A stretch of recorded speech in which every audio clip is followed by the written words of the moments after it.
Live with breaking news out of Indy. Adam Schefter, what more can you tell us? Phil, the Indianapolis Colts have made a decision about their starting quarterback, and they are going with Daniel Jones, the man they signed to a contract during the offseason that they paid $14 million to during the offseason. You heard over the weekend the Colts head coach Shane Steichen say he was looking for somebody who could command the huddle, take charge, get guys in the right position, and he clearly felt Daniel Jones was the quarterback to choose over Anthony Richardson, so much so that Shane Steichen even said that this is not a short-term trial basis type of decision. He is planning for Daniel Jones to be the Colts QB1 for the rest of the season. Now, we'll see if Jones can play well enough to hold him to that, but that is the plan, that Daniel Jones will be the Colts starting quarterback in all of 2025. And Chris Ballard leaned into the word competition at the Combine. Looking at the preseason in a vacuum, the Colts were a better offense with Daniel Jones on the field. Indy averaged 6.3 yards per play and 44 snaps with Jones under center. Compare that to 4.7 and 26 snaps with Anthony Richardson, though his turn was abbreviated by a dislocated finger. Head coach Shane Steichen spoke today about the choice. You guys heard me talk about the consistency, and that's really what I was looking for, and really the operation at the line of scrimmage, the checks, the protection. Daniel did a great job doing that, and I think AR has made strides in that area, but I do feel that, he still needs to continue to develop. He knows that he still needs to develop and learn in those areas, and he knows that he's one play away. You just got to respect the decision. I feel like he's a better fit for the team, better fit for the outcome of us winning. So you just got to respect it and just keep working. It doesn't undermine any other work I've been putting in. It doesn't say that I haven't improved. I'm proud of the improvement I've made. Shane is also proud of that. So you got to keep stacking on that and just keep getting better. Obviously, a big piece of why I came here and to play, to be on the field, and to be with this group. I think it's a strong group of players, as I said, and a strong group of coaches, the system. I think there's a lot of things here to be excited about. So, I'm certainly happy to make the decision as this. We've already heard from Adam Schefter, Sam Acho, Mike Tannenbaum, with me, Phil Murphy, here for the hour. Mike, the Indiana Jones marketing campaign is officially a go. You're a former GM. What's your reaction to the Colts going in this direction for Week 1? I think they made a mistake. When they drafted Anthony Richardson, Phil, they knew that he only had 13 career starts. He's only had 15 so far in the pro level. And by comparison, you look at some recent quarterbacks like Bryce Young, 27 starts, Caleb Williams, 33. Cam Ward, 57 this year. He is a work in progress. So to me, they have some nice weapons now when you think about Jonathan Taylor, Michael Pittman, drafter Tyler Warren. But to me, if you're going to draft Anthony Richardson with all that ability, all that upside, it's not going to happen overnight. And to me, Daniel Jones, we know what he is. He's a competent quarterback, but he has struggled with turnovers. He's struggled with sacks. He's only completed one season in his career. I would go with the younger player who has much more upside. Yeah, the difference, though, is that this was a competition, and Anthony Richardson did not win the competition. I'd argue that Daniel Jones didn't win it either. He just didn't lose it. I don't think this was a far and away win by Daniel Jones, but the coaches are saying, who do we trust more? And going back to even just that broken pinky play, right, where Anthony Richardson wasn't able to adjust to the blitz and take that sack.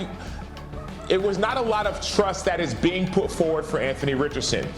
Both Richardson and Jones looked inconsistent for a majority of the preseason. There were some flashes where they looked good, but neither looked consistent. Neither inspired too much confidence. Now, I will say this.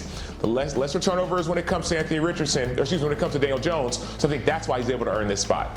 Mike, you touched on it a minute ago. It's not terribly common for a team to move on not just from a first-round pick, a top 5 pick so quickly. Anthony Richardson's 23. He's younger than Bo Nix, Michael Penix, down the line, Caleb Williams. Do you think his time in Indy is over? Not necessarily. Again, Daniel Jones has had trouble with durability himself, as Coach Steichen alluded to. So he has to be mentally ready to go because he is one snap away. And look, when somebody is that young and that experienced and so talented, I would be extremely reticent if I was Indianapolis to give up on him. We could look at Baker Mayfield, Geno Smith, Sam Darnold, at recent sort of examples of quarterbacks that have been at 4 different teams until they sort of hit their potential.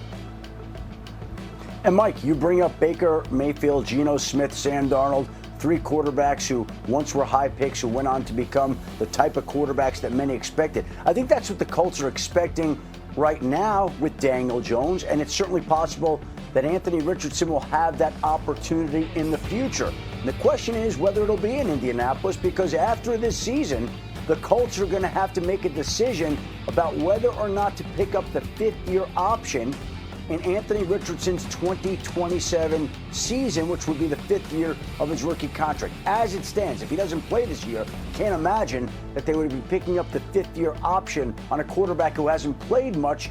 But if the circumstances change, Richardson could find a way to play himself into that. And if not, then he would have the opportunity to go somewhere else to try to become the latest version of those quarterbacks that you mentioned, Baker Mayfield, Geno Smith, and Sam Darnold. Yeah, but the best thing that Anthony Richardson can do right now is to continue to compete. I understand that Daniel Jones has been named the starter. I understand that Shane Steichen said he doesn't plan on making any changes, but Daniel Jones' play could have a change be necessary. So Anthony Richardson, from a mental standpoint, needs to continue to get the mental reps. I understand people say that you have to let him play because he's young. Well, get those reps in practice, even if it's on scout team. Stay mentally ready and don't see this situation as a defeat, because his opportunity could come a lot sooner than expected. So he needs to be ready when that other opportunity comes again. And ESPN's FPI has week one against the Dolphins as a functional coin flip, and then Indy's favored, according to ESPN Analytics, in 3 of the next 5. So early litmus tests for the Colts. More QB1 news out of Cleveland. The Browns announced yesterday Joe Flacco is going to start their opener. The 40-year-old Flacco was widely expected to win this job over Kenny Pickett and rookies Dillon Gabriel and Shedeur Sanders, who have all dealt with injuries in camp. Coach Kevin Stefanski addressed this news today. Yeah, he earned it, and I understand with the injuries how that may look. That's really not the case here. Joe performed really well. What he's able to bring to the football team, he's earned that role. I do think the guys believe in Joe, but I want to give credit to that entire group. I think those guys are working very, very hard. We have a standard for that position, regardless of who's in there. Practice, games, how we operate, what we believe in. We have a very, very high standard. Our Browns reporter Daniel Oyefusi joins us from Browns camp in Berea, Ohio. Daniel, what does naming a QB1 end up being Joe Flacco do for this QB room at large? Well, Phil, it means that there's clarity at the top of the depth chart for the Browns, but everything behind Flacco is still very much up in the air. Today, Coach Kevin Stefanski declined to name a backup to Flacco, and when I asked him if maybe there's an ongoing competition for that spot, he said that all these roles are not given out, they're earned. Now, keep in mind, last month, GM Andrew Berry said that it's very possible that they keep all 4 quarterbacks on the 53-man roster, and as we head into the final week of the preseason, it's important to note that Kenny Pickett returned to 11-on-11 drills today for the first time. Stefanski said he's very much still excited about Pickett. And Daniel, this is a team that when Flacco was starter 2 years ago, they went 4-1 in those games, ultimately going 11-6, and 11 wins ties the franchise high going all the way back to 1986. Daniel, thank you so much. So Sam Acho, you sign one QB in free agency, you trade for another, you draft 2 more, and then ultimately go with the elder statesman of the bunch by, 10 years plus. Does the Flacco decision make sense to you?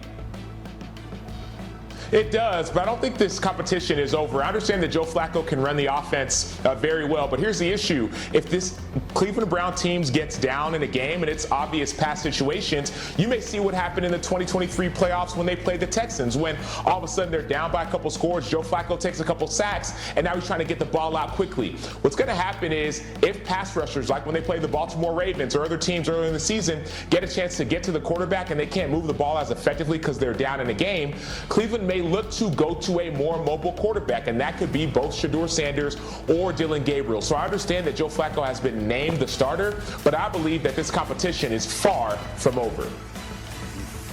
Well, it's not any surprise about who's starting in Cleveland. I think the real quarterback drama in Cleveland is who's going to be the backup quarterback in Cleveland. Everybody always expected that Joe Flacco would be the starting quarterback from the moment he signed with the Cleveland Browns back in April. And we can just prove that by pointing to the fact that Joe Flacco didn't play it down in a preseason game this summer, and he still was named the starting quarterback of the Cleveland Browns. And yet, the real interesting part of this is, what did the Browns do